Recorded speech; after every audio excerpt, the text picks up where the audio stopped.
Boa noite. Boa noite. Presidenciáveis concentram a campanha nos estados com maior eleitorado. Há 2 dias da votação, candidatos buscam apoio em São Paulo, Minas e Rio. Com 6 números para preencher na urna eletrônica, eleitores começam a preparar a cola. E a anotação tem que ser em papel, porque não pode entrar com o celular na cabine. Eduardo Cunha, Henrique Alves e Gedel são acusados de corrupção na Caixa Federal. Procuradores querem o pagamento de 3 bilhões de reais em multas e reparação de danos. Secretário de Saúde do governo Sérgio Cabral volta a ser denunciado na Justiça. Sérgio Cortes é citado em desvio de 74 milhões de reais. Polícia Federal desmonta plano para libertar traficante carioca no Paraguai. Marcelo Piloto é considerado o maior fornecedor de drogas e armas para o Comando Vermelho. O Nobel da Paz homenageia quem combate os abusos sexuais nas guerras. O prêmio foi para um médico que atende vítimas de estupro na África e uma ativista iraquiana. O Jornal da Gazeta está no ar.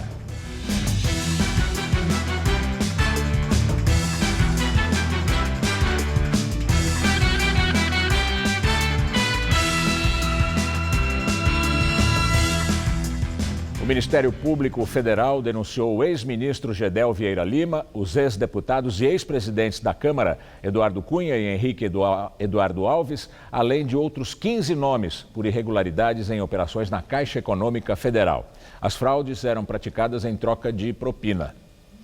A propina, que soma 114 milhões de reais, segundo a investigação, foi desviada da Caixa Econômica Federal entre 2011 e 2015. O deputado cassado Eduardo Cunha teria ficado com a maior parte, quase 90 milhões. O restante, com os ex-ministros de Temer, Gedel Vieira Lima e Henrique Alves, todos do MDB. Eles estão entre os 18 acusados de corrupção e lavagem de dinheiro no esquema delatado pelo ex-vice-presidente da Caixa, Fábio Cleto, e pelo doleiro Lúcio Funaro, que fecharam um acordo com a Justiça para reduzir a pena. Funaro é apontado como operador de propinas do MDB. Em depoimento, no fim do ano passado, ele afirmou que o presidente Michel Temer também recebeu dinheiro do esquema de desvios na Caixa. 3,5 milhões foram repassados, segundo o doleiro, por meio de doações oficiais em 2010, quando Temer era candidato a vice. Ele nega. O presidente já foi denunciado 2 vezes por suposto desvio de recursos, mas os processos foram suspensos por deputados aliados até que ele termine o mandato. Na ação, o Ministério Público Federal pede o pagamento de mais de 3 bilhões de reais em multas e reparação de danos. Eduardo Cunha e Gedel Vieira Lima permanecem presos por envolvimento em esquemas de corrupção. Henrique Alves também chegou a ser preso, mas atualmente está em liberdade. O ministro Gilmar Mendes, do Supremo Tribunal Federal, mandou soltar hoje o irmão do ex-governador do Paraná, Beto Richa, do PSDB, e mais 7 pessoas presas por suspeita de corrupção em contratos rodoviários. Pepe Richa, irmão do ex-governador Beto Richa, era secretário de Infraestrutura do governo do Paraná e estava preso desde 11 de setembro, após a deflagração da Operação Integração 2, que investiga pagamento de propina em contratos rodoviários na gestão tucana no estado. Ele e mais 7 pessoas envolvidas no caso estavam detidos no Complexo Penal de Pinhais, em Curitiba, mas foram libertadas hoje por um habeas corpus do ministro Gilmar Mendes, que mais uma vez alegou que os fatos apresentados pelos procuradores federais não justificam a prisão provisória dos acusados. De acordo com o Ministério Público, o grupo superfaturava os contratos rodoviários no governo de Curitiba em troca de propina para políticos e agentes públicos do governo de Beto Richa. O esquema teria movimentado mais de 35 milhões de reais. Foi arquivado o inquérito que investiga o senador Cássio Cunha Lima, do PSDB. O ministro Gilmar Mendes determinou o arquivamento, atendendo a um pedido da Procuradoria-Geral da República que alegou falta de provas. O inquérito foi aberto após as delações de ex-executivos da Odebrecht. Segundo os depoimentos, o senador Cássio Cunha Lima teria pedido R$ 800 mil quando era candidato ao governo da Paraíba. O ex-secretário estadual de Saúde do Rio de Janeiro, Sérgio Cortes, foi denunciado mais uma vez hoje pela Operação Lava Jato, junto com outras 29 pessoas. Eles são acusados de fraudar contratos de saúde no estado, num esquema que desviou mais de 74 milhões de reais dos cofres públicos, segundo o Ministério Público. Em meio a um cenário de falta de médicos e pagamentos nos hospitais fluminenses, 30 pessoas foram acusadas de desvio de 74 milhões de reais da saúde do Rio de Janeiro. Entre os denunciados, novamente, o antigo responsável pela área no estado, o ex-secretário de Saúde, Sérgio Cortes. Na época, quem governava o Rio era Sérgio Cabral, do MDB, preso desde novembro de 2016 e que já acumula mais de 170 anos de pena pela Operação Lava Jato. A denúncia de agora aponta os empresários Miguel Skin e Gustavo Estelita como articuladores do esquema de corrupção. Os três foram presos em agosto por outras acusações de corrupção na saúde do Rio. Segundo o Ministério Público Federal, as fraudes aconteciam com a manipulação dos contratos com a ProSaúde, que é uma organização social aqui de São Paulo e que administrou vários hospitais no Rio de Janeiro.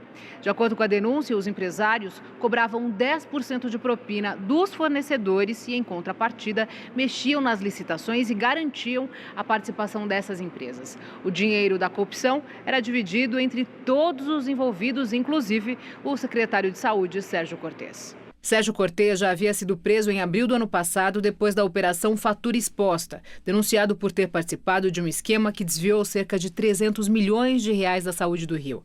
Em fevereiro, o ex-secretário foi solto graças a um habeas corpus expedido por Gilmar Mendes. A Polícia Federal prendeu ontem à noite no aeroporto de Guarulhos Ricardo André Spiero, suspeito de integrar esquema de doleiros da Operação Câmbio Desligo. A prisão dele foi decretada em agosto pelo juiz Marcelo Bretas, da Justiça Federal do Rio. O texto diz que a prisão preventiva foi determinada, abre aspas, diante dos elementos probatórios que apontam para a sua participação ativa nas supostas atividades ilícitas imputadas à sua cônjuge, Claudine Spiero. Fecha aspas. Claudine está foragida. A defesa de Ricardo considera a prisão arbitrária e ilegal por causa da lei eleitoral e disse que espera que ele seja liberado. Os candidatos à presidência da República mais bem colocados nas últimas pesquisas fizeram campanha hoje em São Paulo, Rio e Minas Gerais. Ciro Gomes, do PDT, fez campanha no Rio de Janeiro de manhã e depois foi para Minas. Em visita à favela da Rocinha, defendeu ações de inteligência para combate ao narcotráfico. Afirmou que o governo precisa infiltrar agentes nas organizações criminosas. Em terceiro lugar nas pesquisas, minimizou os dados. Afirmou que sua presença no segundo turno das eleições é completamente possível e que a virada é provável. O ex-governador do Ceará disse ainda que Haddad não tem energia e autoridade para bater Bolsonaro. Geraldo Alckmin, do PSDB, visitou o Centro de Abastecimento de Alimentos do Rio e participou de uma caminhada com lideranças políticas na capital paulista. O tucano voltou a defender as reformas política, tributária e previdenciária. Em quarto lugar e em queda nas pesquisas, disse estar confiante de que vai estar no segundo turno. O ex-governador paulista afirmou achar normal o fato de integrantes do seu partido declararem apoio a outro concorrente, ainda na primeira fase. Marina Silva fez campanha na Baixada Fluminense. A candidata da rede visitou a cidade de São João do Meriti. A ex-senadora pediu que a população vote com consciência e que a motivação não precisa ser o medo ou a raiva. Ela disse que espera conseguir os votos para chegar ao segundo turno. Ela não quis comentar se apoiaria algum candidato e criticou os candidatos do PT e do PSL. Segundo a candidata, Bolsonaro e Haddad têm projetos que desrespeitam a democracia brasileira. Fernando Haddad, do PT, fez campanha em Minas Gerais e em São Paulo. Ele defendeu mudanças na Constituição para alterar as regras tributárias e bancárias. Haddad elevou o tom contra o candidato do PSL. Disse que Bolsonaro se esconde nas redes sociais e que espera debater propostas no segundo turno. De acordo com Haddad, o adversário não tem compromisso com a verdade. O ex-prefeito afirmou ainda que a campanha está atuando na internet contra a difamação e a injúria. Jair Bolsonaro, do PSL, continua sem agenda pública. Ele se recupera do atentado em Juiz de Fora no mês passado. O deputado federal faz campanha pelas redes sociais. No Twitter, disse que o Brasil é gigante e honesto, que o cidadão não aguenta mais ser massacrado enquanto premiam malfeitores. Sem citar Haddad, aproveitou para criticar o adversário. Afirmou que o país não merece ser governado de dentro da cadeia, numa referência a Lula, que está preso em Curitiba. Álvaro Dias, do Podemos, fez campanha em Brasília. O candidato participou de uma caminhada numa feira popular da cidade. Ele voltou a defender a bandeira de combate à corrupção e reforma institucional do Estado. Mas se disse contra uma nova Constituição. Atualmente em 7º lugar nas pesquisas, o senador se disse confiante de uma possível ida para o segundo turno. Segundo ele, o Brasil não emburreceu, como muitos pensam, e que o eleitor vai escolher a inteligência. E agora o comentário de José de Souza, direto de Brasília. A democracia, ensinou o velho Churchill, é o pior regime possível, com exceção de todos os outros. No instante em que o eleitor brasileiro parece empenhado em implementar as piores alternativas, o Datafolha trouxe à luz um dado alvissareiro. 69% dos eleitores consideram o regime democrático a melhor forma de governo para o país. Não se via um índice assim tão alto desde 1989. O resultado é paradoxal, pois o mesmo Datafolha informa que continua na liderança da corrida presidencial, com índices de preferência cada vez mais vistosos, a chapa verde-oliva. Na cabeça, o capitão Bolsonaro, na vice, o general Mourão. Ambos idolatram um torturador e já defenderam intervenções militares. A boa notícia é que, mesmo entre os eleitores da chapa militar, a maioria, 64%, considera a democracia o melhor regime. Entre os eleitores do vice-líder Haddad, preposto do presidiário Lula, a opção pela democracia é ainda maior, 77%. Muitos poderão dizer que a confirmação do apreço pela democracia serve apenas para demonstrar que o eleitor subverteu o brocardo. Segue a máxima segundo a qual é errando que se aprende a errar. Mas seja como for, um erro democrático será sempre melhor do que um suposto acerto autoritário. Boa noite. Neste domingo, aliás, depois de amanhã, já 420 mil mesários vão ser distribuídos pelo estado de São Paulo em quase 400 zonas eleitorais. A repórter Sabrina Pires está no Tribunal Regional Eleitoral de São Paulo e fala ao vivo com a gente. Olá, Sabrina, boa noite. Oi, Gamberini, boa noite. Olha, aqui no TRE já está tudo pronto para a cobertura especial desse fim de semana de eleições. É aqui que são confirmados os números oficiais, inclusive o resultado da disputa. E os números oficiais também mostram que são 33 milhões de pessoas aptas a votar no estado de São Paulo, distribuídas em mais de 10 mil lugares. O maior colégio eleitoral do estado é a capital paulista, com mais de 9 milhões de eleitores. Bom, a eleição vai ser nesse domingo, dia 7 de outubro, das 8 da manhã às 5 da tarde e também segundo turno, dia 28 de outubro, mesmo horário, 8 da manhã, 5 da tarde. Agora, essas datas não são consideradas feriado. Então, o comércio pode e deve trabalhar normalmente, mas os empregadores devem combinar e liberar os seus funcionários para que eles votem. O voto, lembrando, é obrigatório, ainda que a pessoa precise justificar. Então, nesses dias, como eles não são feriados, eles podem trabalhar normalmente. Agora, uma outra informação é que esse direito também vale para quem tem voto facultativo, quem tem entre 16 e 17 anos de idade ou mais de 70 anos. E quem vai fazer o serviço para a Justiça Eleitoral também tem direito a 2 dias de folga depois desse domingo. Então, isso vale inclusive para quem está em férias. Deve compensar esses dias trabalhados voluntariamente para a Justiça Eleitoral. Agora, quem for votar no domingo precisa levar documento com foto. Não valem certidões de nascimento nem de casamento, precisa ser um documento oficial com foto. E aí também vale levar uma colinha, já que são 6 candidatos e aí cada um tem um número. Então, para não esquecer, já que não pode levar o celular dentro da cabine de votação. E quem mostra como é que isso funciona e como é que pode te ajudar é o repórter Luciano Penteado. História. Muitos eleitores costumam levar aquele velho pedacinho de papel para a urna para não errar a sequência dos candidatos. Ou, se preferir, esse ano pode escolher a famosa cola eleitoral bem maior que está disponível no site do TSE para impressão de graça. E a gente veio para as ruas de São Paulo para saber como é que estão os preparativos da chamada colinha ou, por que não, dessa colona. O que você achou? O tamanho disso. É para não errar e decorar mesmo. Não esquecer, realmente. A sua não vai ser desse tamanho aqui? Não, mas é pequenininha. Digamos que a cola acaba sendo imprescindível para muita gente. Tem que fazer, né? Senão não tem como.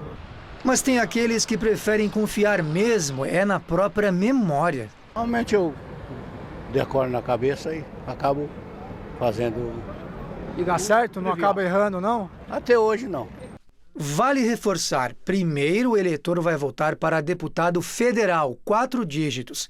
Depois, deputado estadual, com 5 algarismos. Na sequência, os 2 votos para senador, ambos com 3 dígitos. Governador, 2 dígitos. E, finalmente, o voto para presidente, também 2 dígitos. Se errar algum número, é só apertar corrigir para só então confirmar no botão verde. Uma novidade desse ano é um simulador de votação no site do TSE. O eleitor pode treinar a sequência dos cargos com candidatos animados em uma lista fictícia. E entre as tecnologias também está o e-título, que pode ser baixado no celular. Mas a versão digital não é obrigatória, e nem o título físico. Basta um documento original com foto. Mas se você tiver alguma dúvida sobre o local de votação, aí é bom levar o título. Como nas outras eleições, a Justiça Eleitoral reforça que na hora do voto na cabine é proibido usar equipamentos eletrônicos. O eleitor não pode utilizar celular, máquina fotográfica, filmadora, porque o voto é secreto. Ele não pode registrar aquele voto porque esse registro pode implicar um mau uso, digamos assim. Outro alerta é para quem quiser votar na legenda. É o número da legenda nas 2 primeiras casas numéricas e aí confirma mesmo com as outras 2 casas ou 3 casas em branco.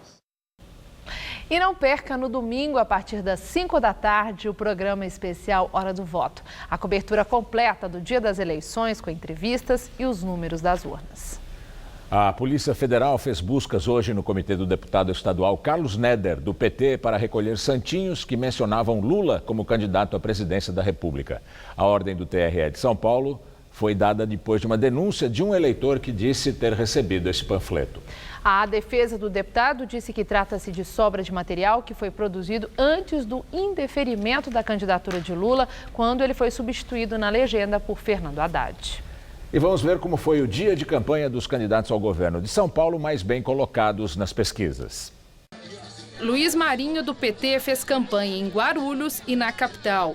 O petista disse que, se vencer as eleições, vai ajudar os municípios no custeio do SAMU e das UPAs. O ex-prefeito também acredita que estará no segundo turno. Márcio França, do PSB, foi para o Vale do Ribeira.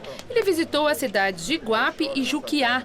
Para a região, o candidato à reeleição prometeu estender o programa de alistamento civil para 2.500 jovens, já no próximo ano.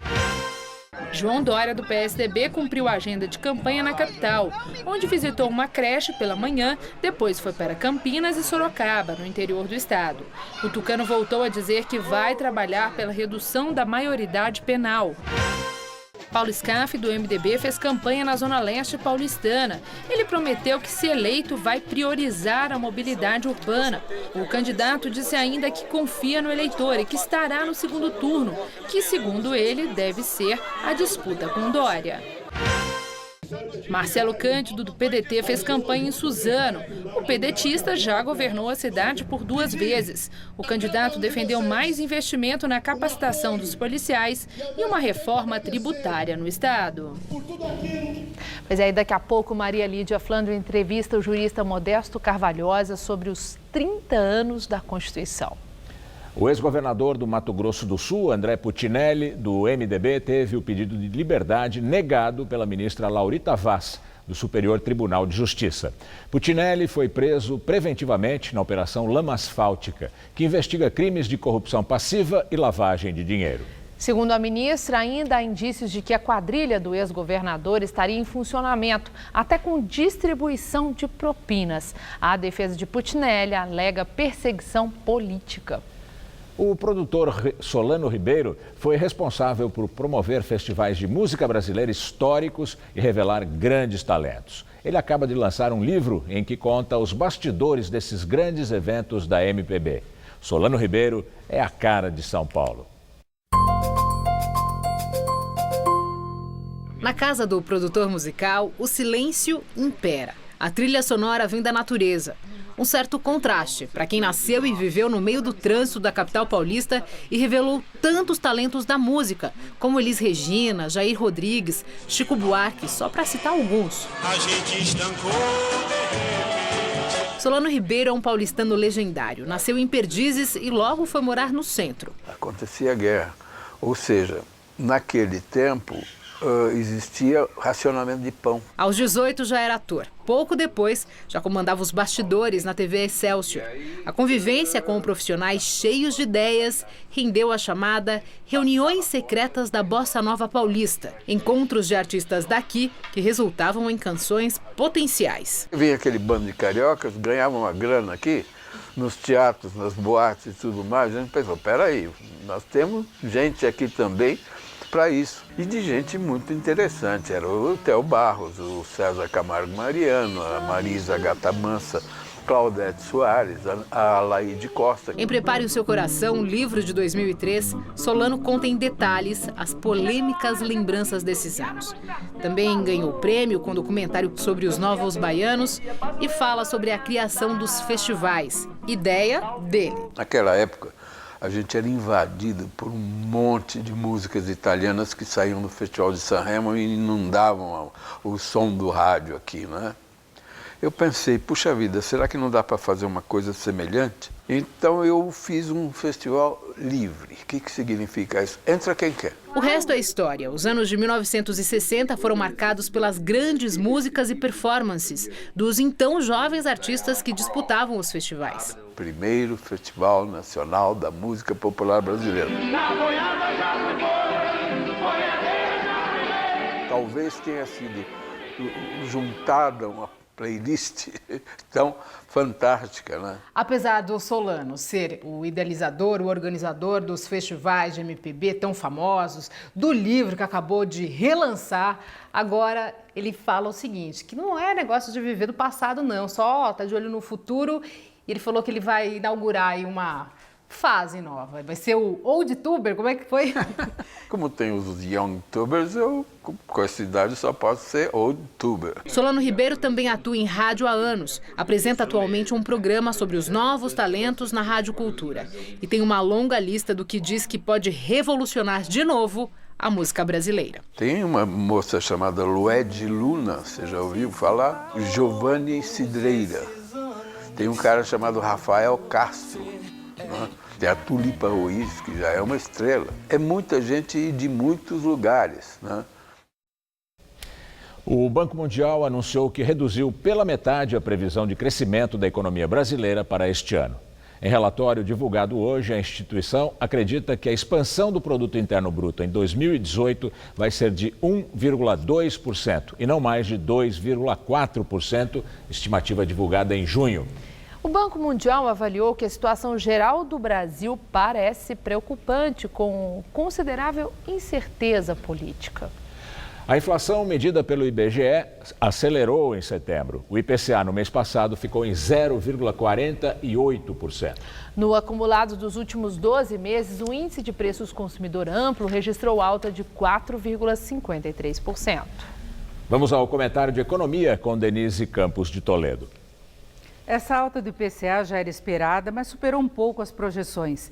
Tem a pressão dos combustíveis, gasolina e diesel com aumentos que refletem a alta do dólar e do petróleo no exterior. O etanol sobe por uma questão de sazonalidade. Energia, pelos mais diversos fatores, vem pesando há vários meses consecutivos. Passagens aéreas também subiram bastante em setembro e a alimentação saiu da fase de deflação, de uma variação negativa pela média dos preços. Com toda essa pressão, o IPCA em 12 meses, como vimos, ficou acima da meta, que é 4,5%, o que reforça a possibilidade, já sinalizada pelo próprio Banco Central, de alguma elevação da taxa básica de juros a curto prazo. Mesmo que a pressão mais forte esteja vindo dos chamados preços administrados, porque a economia continua fraca, até com essas novas reduções de projeção de crescimento, o que acaba segurando preços livres, a intenção é ancorar as expectativas. O Banco Central tem como objetivo conter a inflação, passar o recado que o objetivo é esse, ainda que a elevação dos juros possa prejudicar a já fraca atividade econômica. Isso aconteceu até quando o país estava em recessão. E as incertezas relacionadas às eleições podem trazer mais pressões, especialmente via alta do dólar. É certo que o dólar cedeu desde a semana passada, com o mercado precificando o cenário indicado pelas pesquisas, com a liderança de Bolsonaro. Candidato que tem propostas mais reformistas, foco no ajuste fiscal, só que as eleições não estão definidas. Qualquer surpresa pode alterar o humor do mercado. Se vier um segundo turno, a tendência é de disputa mais acirrada, sendo que o dólar é sempre o termômetro das expectativas. Depois é ver como o presidente eleito vai lidar com os desafios da economia, qual a capacidade que terá para driblar resistências do Congresso e até da sociedade, dividida como não se via há muito tempo. E a próxima reunião do Copom vai ocorrer imediatamente após o segundo turno. Então, além de aumentos de preços já esperados, o fator eleição e até o cenário externo podem levar a um ou mais ajustes na taxa básica de juros. Boa noite. Começou hoje a 26ª Expo São Roque Vinhos e Alcachofras no interior de São Paulo. Na cidade que é conhecida como a terra do vinho, a exposição acontece em clima de festa regada a muita comida também. Gustavo escolheu os melhores vinhos fabricados por ele para expor aqui na feira. A vinícola em São Roque começou com o bisavô dele. A produção artesanal é de 5 a 10 mil garrafas por ano e tem um diferencial. A gente tem a visitação dentro da vinícola, mostrando todo o processo, e hoje estamos misturando arte ao vinho. E todos os nossos vinhos ouvem músicas nas caves, amadurecem ouvindo músicas. Na Expo São Roque, os fabricantes aproveitam para divulgar os novos produtos. O vinho feito com a uva Lorena, que foi desenvolvida pela Embrapa, empresa brasileira de pesquisa agropecuária, especialmente para a produção de vinhos de mesa e espumantes de qualidade, é um dos destaques. Faz bastante sucesso, principalmente ali no verão, que é um vinho mais agradável, mais leve. E não é por acaso que a cidade de 90 mil habitantes é conhecida como a terra do vinho. São 15 vinícolas e uma produção anual de cerca de 18 milhões de litros, com preços que variam de R$ 16 a R$ 65 a garrafa. A degustação está maravilhosa, eu recomendo. Já vou levar. E uma outra estrela aqui da festa é esta aqui, olha, você conhece? É a alcachofra. Só para se ter uma ideia, a região aqui de São Roque é responsável por 90% da produção nacional. E a alcachofra se tornou um ingrediente fundamental nas receitas. Eu estou aqui com a Vânia, que é chefe de cozinha. Vânia, a alcachofra, ela se tornou um ingrediente importante na gastronomia aqui da região, né? Com certeza.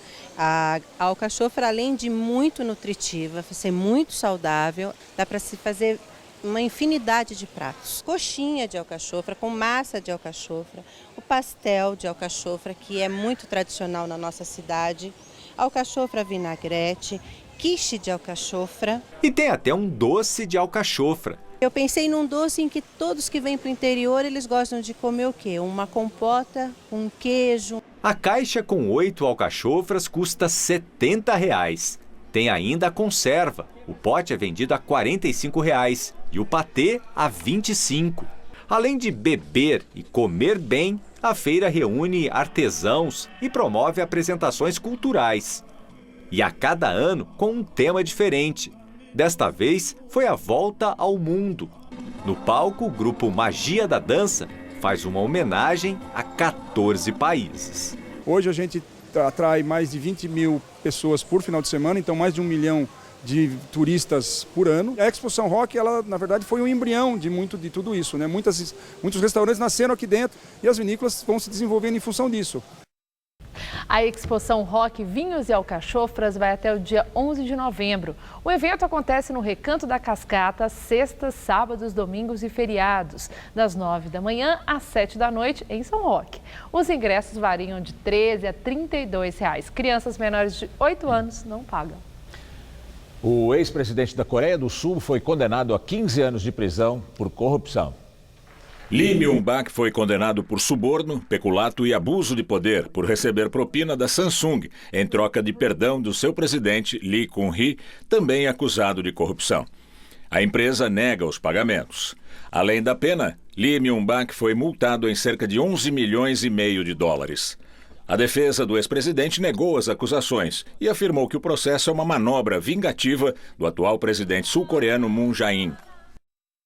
As polícias do Brasil e do Paraguai prenderam ontem à noite 5 pessoas acusadas de planejar a fuga de um traficante brasileiro preso em Assunção. Ele é o maior fornecedor de armas e drogas fora do Brasil. Entre os presos estão 4 homens e uma mulher. Eles estavam em 3 casas alugadas na capital paraguaia. Nos imóveis, os policiais encontraram enterrados 7 fuzis, 15 pistolas, além de carregadores para vários tipos de armas, 20 rádios comunicadores e bombas caseiras. A ação foi descoberta a partir de investigações conjuntas da Polícia Federal e da Secretaria Nacional Antidrogas do Paraguai. Segundo as investigações, de 15 a 20 homens planejavam invadir, neste fim de semana, um quartel onde está preso o traficante conhecido como Marcelo Piloto. Ele foi preso em dezembro do ano passado no Paraguai e é apontado como o maior fornecedor de armas e drogas fora do Brasil desde a prisão de Luiz Fernando da Costa, o Fernandinho Beiramar. O Senado dos Estados Unidos terminou hoje a discussão sobre a indicação do juiz conservador Brett Kavanaugh à Suprema Corte. O prosseguimento do processo foi aprovado um dia depois do FBI divulgar para a Casa Branca e senadores o resultado das novas investigações sobre o passado do juiz. O documento não tem novas revelações, além do que já havia sido apresentado pelas 3 mulheres que acusam Kavanaugh de abusos sexuais. Desde o começo, Kavanaugh negou as acusações e reafirmou que não conhece as acusadoras e que as suas acusações estão além da imaginação. Os democratas que se opõem à nomeação do juiz conservador disseram que as apurações foram limitadas e que não incluíram testemunhas que estavam dispostas a falar. A votação que deve levar Kavanaugh à Suprema Corte vai ser amanhã. Ele precisa de ao menos 50 dos 100 votos e a maioria republicana favorece o indicado de Trump. 2 ativistas contra a violência sexual como arma de guerra são os vencedores do Nobel da Paz deste ano. Nadia Murad, ex-escrava sexual do Estado Islâmico e que faz parte da minoria religiosa iraquiana Yazidi, e Denis Mukwege, ginecologista congolês, são os ganhadores deste ano. Ao anunciar a premiação, o Comitê do Nobel afirmou que o trabalho de Mukwege é o símbolo principal e unificador da luta mundial contra o uso de violência sexual em guerras e conflitos armados. Nadia Murad foi sequestrada pelo Estado Islâmico em 2014 e foi escrava sexual durante 3 meses dos terroristas. Para o comitê, Nadia tem coragem incalculável ao recontar seu próprio sofrimento e evitar a repetição de tais crimes. A ONU celebrou a escolha dos ativistas e afirmou que esse reconhecimento vai ajudar o combate à violência sexual nos conflitos. A premiação de 9 milhões de coroas suecas, o equivalente a 4 milhões de reais, vai ser entregue em Oslo em dezembro. E agora vamos ao comentário de política internacional com o João Batista Natali. O Prêmio Nobel da Paz de 2018, como vocês viram, foi anunciado hoje de manhã em Oslo e nos faz lembrar o crime mais hediondo que a humanidade registra em sua história militar. É o estupro como forma de humilhação e submissão das mulheres da população civil. É uma história vergonhosa e milenar. Na antiguidade, gregos, romanos e mongóis, quando venciam algum inimigo que resistia ao poder deles, submetiam as mulheres à escravidão sexual. O historiador inglês Anthony Beevor diz que os alemães fizeram o mesmo ao invadirem a Rússia durante a última Guerra Mundial. E em seguida, as mulheres alemãs foram vítimas do Exército Vermelho com a invasão dos russos do território nazista.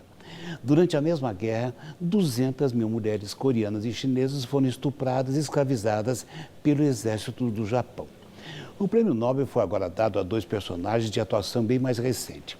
O ginecologista congolês Denis Mukwege, de 63 anos, socorre há quase 2 décadas mulheres que foram vítimas de milícias de Ruanda, Uganda e do próprio Congo. A jovem ativista iraquiana Nadia Murad, de 25 anos, foi capturada pelos terroristas do Estado Islâmico. Abusaram dela sexualmente durante 3 meses. Ela conseguiu escapar e desde então se tornou militante pela condenação dessa forma de crime de guerra. Nádia é da minoria étnica dos Izadis, onde mulheres de outras, centenas de outras mulheres, caíram em poder do grupo terrorista islâmico. Ao premiar o médico e a ativista com o prêmio Nobel, a academia desta vez acertou em cheio. Em qualquer conflito, humilhar um soldado inimigo desarmado é desumano. Mas humilhar e abusar sexualmente de uma mulher que nunca pegou em armas é demonstrar a mais nojenta indigência moral. É assim que o mundo gira. Boa noite. Uma semana depois do terremoto e do tsunami que atingiram o norte da Indonésia, o número de mortos já supera os 1.500.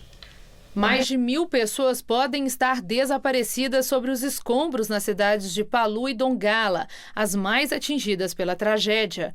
Autoridades anunciaram que terminam hoje as buscas por sobreviventes porque a possibilidade de resgatar pessoas com vida 7 dias depois da tragédia são mínimas. A ajuda internacional começou a chegar aos poucos à região, onde quase 200 mil pessoas precisam de auxílio humanitário urgente. O atacante Cristiano Ronaldo da Juventus foi afastado da seleção portuguesa após as denúncias de estupro de uma modelo norte-americana. O escândalo tem abalado as relações dele com os patrocinadores. Cristiano Ronaldo vai ficar afastado dos jogos da seleção portuguesa até o fim do ano, segundo o anúncio do técnico. No começo da semana, a revista alemã Der Spiegel revelou que ele está sendo processado por uma modelo americana acusado de estupro em 2009, durante a passagem dele por Las Vegas. Segundo a imprensa, ele já vinha pagando a modelo para que as denúncias não viessem à tona, mas a moça teria furado o acordo e entrado na justiça dos Estados Unidos contra Cristiano Ronaldo. O escândalo já afastou alguns patrocinadores dele. O atleta já foi tirado da publicidade de jogos de videogame e empresas como a Nike já se pronunciaram publicamente dizendo que estão muito apreensivas em relação ao caso. Os jornais estrangeiros calculam que Cristiano Ronaldo pode perder até 5 bilhões de reais em contratos de publicidade. Um levantamento inédito da Ouvidoria da Polícia do Estado de São Paulo mostra que o número de policiais que se suicidam foi 4 vezes maior que o de policiais vítimas de homicídio no ano passado.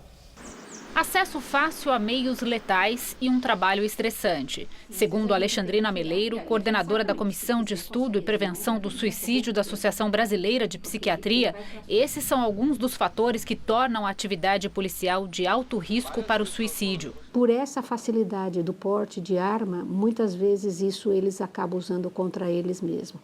Além do alto impacto de estresse que vive toda a corporação das polícias, seja ela militar, civil e também as que trabalham internamente, tudo isso faz com que a gente tenha um grupo de alto risco para o suicídio, como a gente menciona. O assunto foi tema de um levantamento inédito feito pela Ouvidoria da Polícia do Estado de São Paulo. Segundo a pesquisa Uso da Força Letal por Policiais e Vitimização Policial, no ano passado, a maior parte das mortes de policiais aconteceu em dias de folga. Foram 106 casos. Em serviço, foram 26 mortes, entre acidentes de trânsito, homicídios, morte acidental e morte natural. Mesmo o número de policiais que tiraram a própria vida. Foram 16 suicídios entre PMs e 10 entre policiais civis. O suicídio nas polícias é 4 vezes maior que o número de mortes em confrontos com criminosos durante o horário de serviço. Foram 6 ao todo no ano passado. A maior surpresa nessa pesquisa foi um aumento significativo de suicídio na Polícia Civil. Isso tem que ser analisado do ponto de vista individual de cada caso, mas também tem uma análise estrutural para verificar se, direto ou indiretamente, problemas estruturais das polícias, em especial da Polícia Civil, tenha contribuído para que o policial fique doente. A Secretaria de Segurança Pública diz que as polícias paulistas oferecem especial atenção aos cuidados psicológicos dos policiais. Na PM, há um sistema de saúde mental, com vários programas de avaliação, acompanhamento e apoio. Já na Polícia Civil, há uma divisão de prevenção e apoio com psicólogos e assistentes sociais. Mesmo assim, a partir dos resultados da pesquisa, a ouvidoria vai recomendar que o atendimento também seja feito por profissionais de fora das corporações. O policial vai se sentir mais tranquilo sendo tratado por um profissional que não é um oficial, por exemplo, da Polícia Militar. Normalmente, o corpo médico da Polícia Militar ou é tenente, capitão, até major.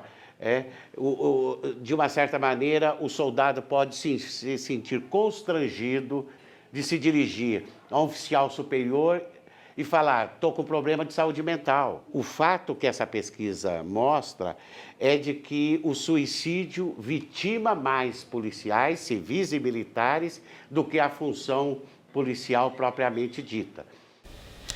O Centro de Valorização da Vida, CVV, mantém um serviço de atendimento a pessoas que precisam de apoio emocional. O contato é pelo número 188 em todo o Brasil e também pelo site cvv.org.br. É de graça e, claro, sigiloso. Foram condenados por desvios de recursos da saúde o ex-prefeito de Cotia, Joaquim Horácio Pedroso Neto, conhecido como Quinzinho Pedroso, e outras 4 pessoas. Os crimes aconteceram entre 2005 e 2008.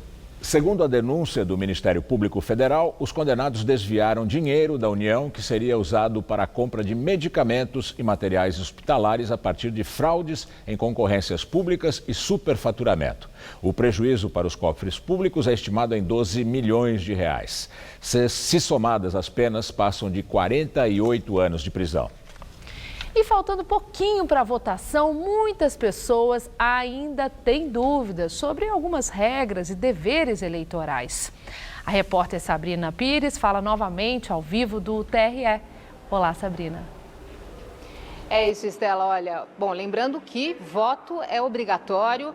Tem 18 anos até 70, precisa votar. E se tem alguma pendência ou não vai poder votar no dia da eleição, no domingo, dia 7, precisa justificar esse voto. Dá para fazer isso no próprio domingo. É só procurar uma sessão de votação mais próxima de você. Sempre tem algum lugar que você pode justificar o seu voto. Quem não justifica fica sujeito à multa, tá? Agora, uma outra dúvida também é sobre a diferença entre voto nulo e voto em branco. Bom, a gente vai explicar. Voto em branco é quando você aperta o branco na urna eletrônica e confirma. Já quando você vota nulo é quando você coloca uma legenda, um número, que não tem nenhum partido, nenhum candidato e confirma. Aí esse voto é anulado. Agora, muita gente, existe até uma lenda, diz que vai cancelar a eleição se mais de 50% dos eleitores votarem nulo e branco. Isso não é verdade. Essa informação nós já confirmamos várias vezes, isso é uma lenda realmente. O que vai definir a eleição é a quantidade de votos válidos. Isso que vai falar quem é o eleito e não os votos brancos e nulos. Agora, no dia da eleição tem uma série de restrições, uma série de regras específicas. Então, o que é permitido como propaganda? Usar broche, usar também adesivo e sempre uma manifestação individual e silenciosa. Agora, é crime, é proibido você fazer comício, carreata, também o uso de alto-falantes, isso não pode. Boca de urna na porta ali da sessão eleitoral não pode, isso é proibido. Inclusive, a pessoa fica sujeita a pagar multa e até mesmo, em alguns casos, ser presa. Outra proibição também é a publicação de novos conteúdos de propaganda dos candidatos na internet e também tem que tomar muito cuidado com o ataque na internet, de lado a lado com os candidatos, porque isso vai estar sendo monitorado. Aqui no TRE, aqui em São Paulo, aqui já está quase tudo pronto. E olha só a tela, mostrando os números aqui de São Paulo. São 33 milhões de eleitores, como nós já falamos. Muita gente vai trabalhar para a Justiça Eleitoral, 480 mil mesários e pessoal de apoio. E nós também já estamos prontos para essa cobertura especial. Voltamos ao estúdio. Um fabricante de Coca-Cola e a confecção Via Veneto, proprietária da Brooksfield Dona, estão numa lista de empresas que usam trabalho escravo. As duas empresas apareceram na relação do Ministério do Trabalho com mais de 200 empregadores que exploram ilegalmente seus empregados. As roupas da Brooksfield Dona eram costuradas por bolivianos em oficinas pequenas, escuras e sem higiene, em jornadas de mais de 12 horas por dia. A SPAL, fabricante de Coca-Cola, obrigava seus motoristas e ajudantes a jornadas de 80 horas semanais de trabalho. Em alguns casos, os trabalhadores faziam 140 horas extras por mês. Todas as informações sobre as duas empresas estão no relatório divulgado pelo Ministério do Trabalho. Em nota, a SPAL afirma que segue o acordo coletivo regulando a carga horária e o pagamento e remuneração extra. E aqui, o ar polar derrubou as temperaturas em toda a faixa leste paulista, inclusive aqui na capital, né? Pois é, será que o fim de semana de eleição vai ser friozinho, instável? Quem responde pra gente é Mariana Armentano.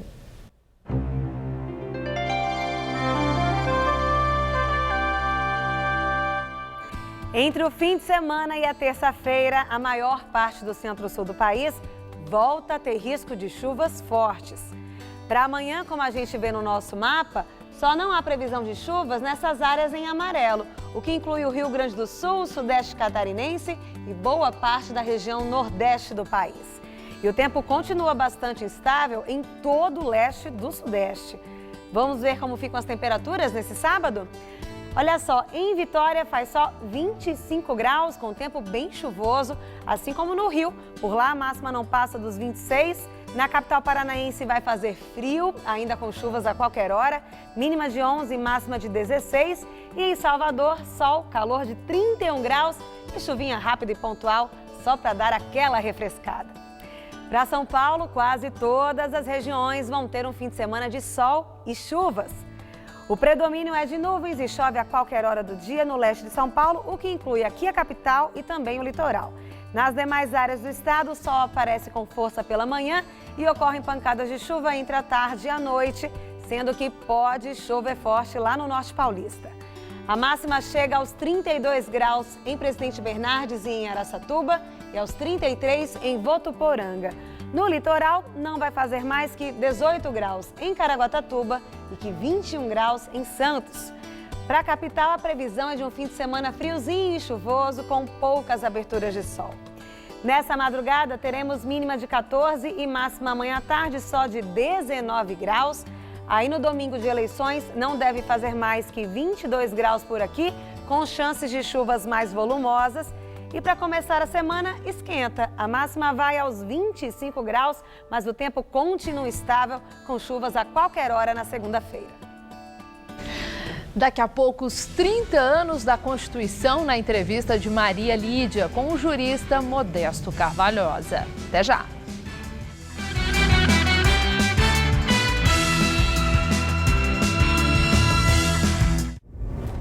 Neste domingo, acompanhe na TV Gazeta a cobertura completa das eleições 2018. Direto de nossos estúdios. Análises, comentários, entrevistas especiais e a apuração dos votos em tempo real. Hora do voto, neste domingo, a partir das 5 da tarde. Tico 2, com rodas e liga leve, sensor e câmera de ré, volante multifuncional, central multimídia, teto solar elétrico, freios a disco nas 4 rodas, assistente de subida, controle de tração e estabilidade, câmbio automático de última geração. Agora com seguro total por R$ 899 à vista ou em 8 parcelas sem juros. O melhor preço do mercado. Começou o aniversário Casas Bahia. Todo dia, mais preço baixo pra você. É sua casa na maior festa e com muito desconto. J7 Prime 2, só R$ 69,90 mensais. Cozinha partida completa, só R$ 599. Smart TV 43, a partir de R$ 119,90 mensais. Notebook Samsung Intel Dual Core, só R$ 119,90 mensais. Grátis, multifuncional. Aniversário Casas Bahia. Festou na loja, no site e no aplicativo.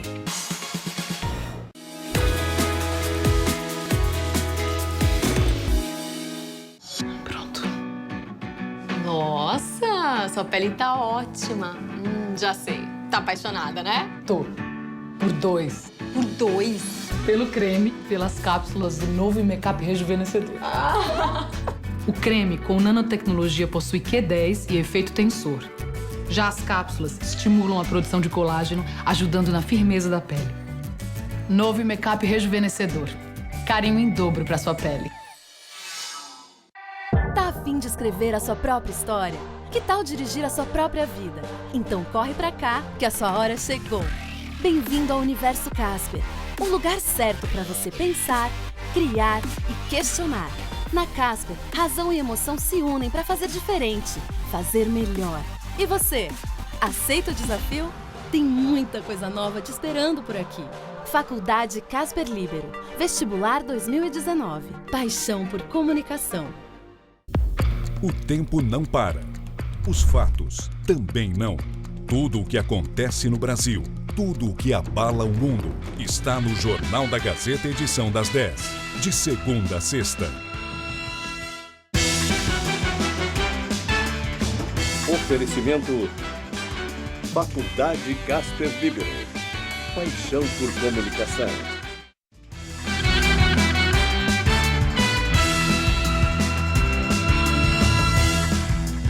O presidente Michel Temer divulgou hoje um vídeo nas redes sociais comemorando os 30 anos da Constituição. Ele destacou que as eleições são uma das maiores manifestações democráticas do mundo e lembrou que é preciso tolerância com as diferenças.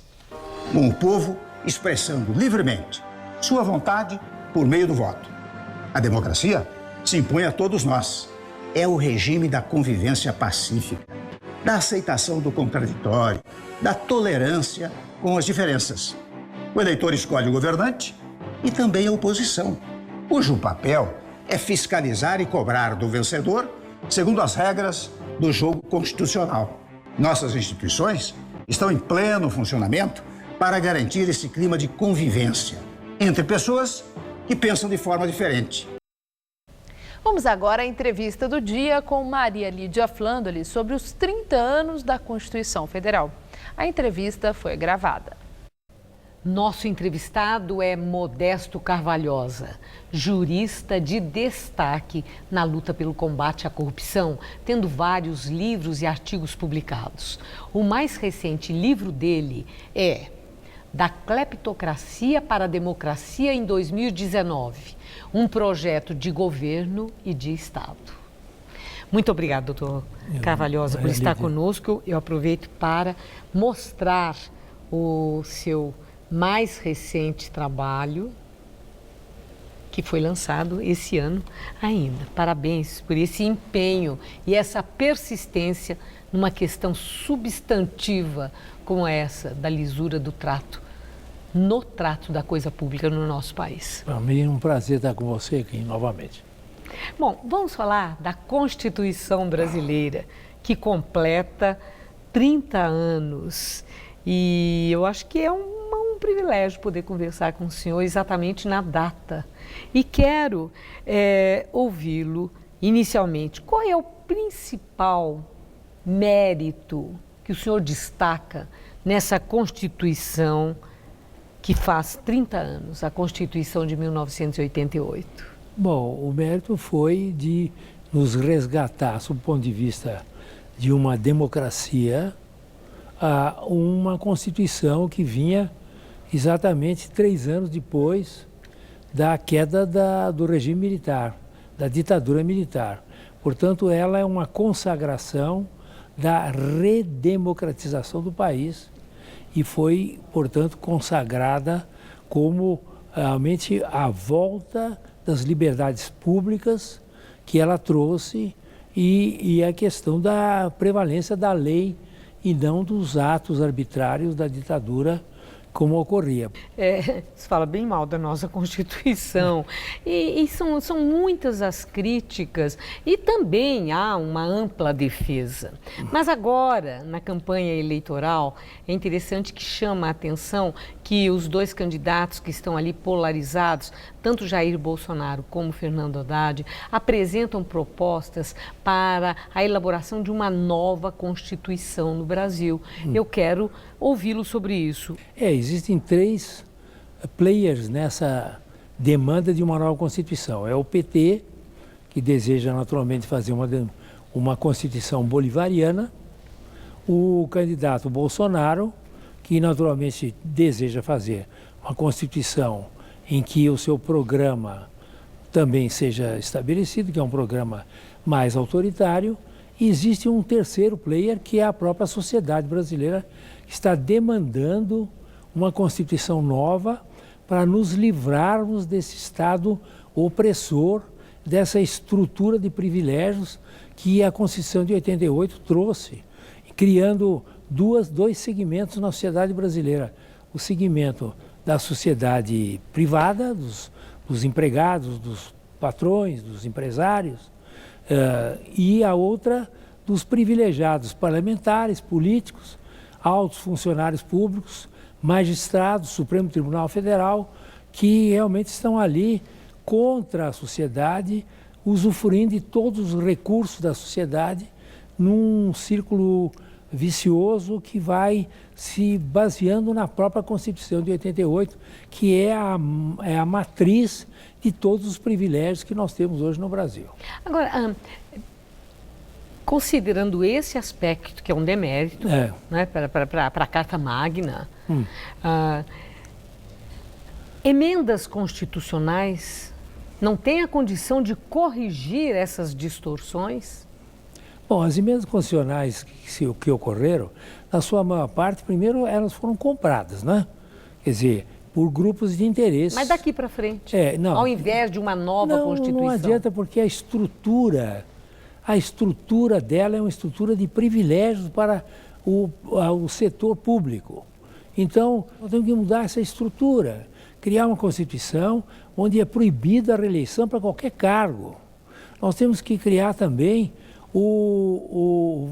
a candidaturas independentes, nós temos que criar o recall, a capacidade da própria eleitorado destituir os deputados que não servem. Nós temos que criar o princípio da isonomia quanto à aposentadoria do setor público, setor privado. O presidente do Supremo, Dias Toffoli, diz que elaborar uma nova Constituição equivale a começar a nação do zero. E o ministro Gilmar Mendes também fez ali um comentário e expressou a preocupação que uma nova Constituinte possa criar instabilidade e paralisar o país, considerando as graves dificuldades da economia e mesmo a crise política que não terminou e não é a eleição que vai colocar um ponto final nisso. Eu indago ao senhor se o senhor partilha do ponto de vista dos ministros do Supremo. Não. Depois, o que eles temem, esses dois ministros, é a perda dos privilégios. Por exemplo, a Constituição de 88 é de tal maneira criadora de privilégios que ela, no artigo 37, inciso 11, diz que ninguém pode ganhar mais de R$33 mil, que é o que ganha o ministro Supremo. Mas tem um parágrafo 11, é o mesmo parágrafo 11, do mesmo artigo 37, que diz que não conta para esse teto, esse limite, as verbas indenizatórias, as famosas verbas indenizatórias. Então, um ministro como tipo esse Gilmar Mendes e o Dias Toffoli, eles, em vez de ganhar 30, eles ganham 150 mil. Né? Um juiz, em vez de ganhar 12, ganha 40. Um desembargador, em vez de ganhar 50, ganha 100. Espero que eu já deixe um convite aqui, que o senhor volte para falar com a clareza com que fala, porque esse é um assunto que ainda vai gerar muito debate e exige muito esclarecimento para a compreensão das razões de um processo complexo como é esse, da elaboração da Constituição do país. E eu agradeço muito sua entrevista. Obrigado. Uma boa noite. Boa noite, obrigado. O Jornal da Gazeta termina aqui. Essas foram nossas principais notícias. Presidenciáveis concentram a campanha nos estados com maior eleitorado. Há 2 dias da votação, candidatos buscam apoio em São Paulo, Minas e Rio. Com os 6 números para preencher na urna eletrônica, eleitores começam a preparar a cola.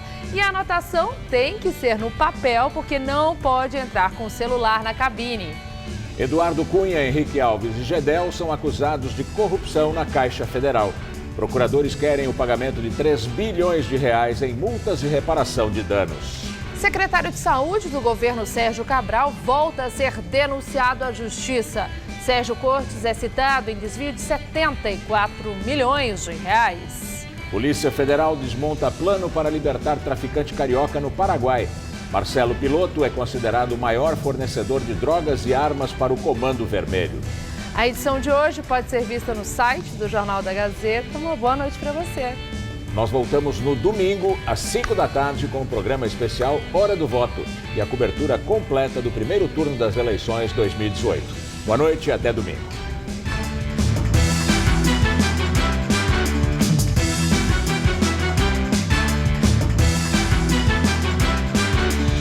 Neste domingo, a partir das 5 da tarde, acompanhe em Hora do Voto a apuração das eleições 2018.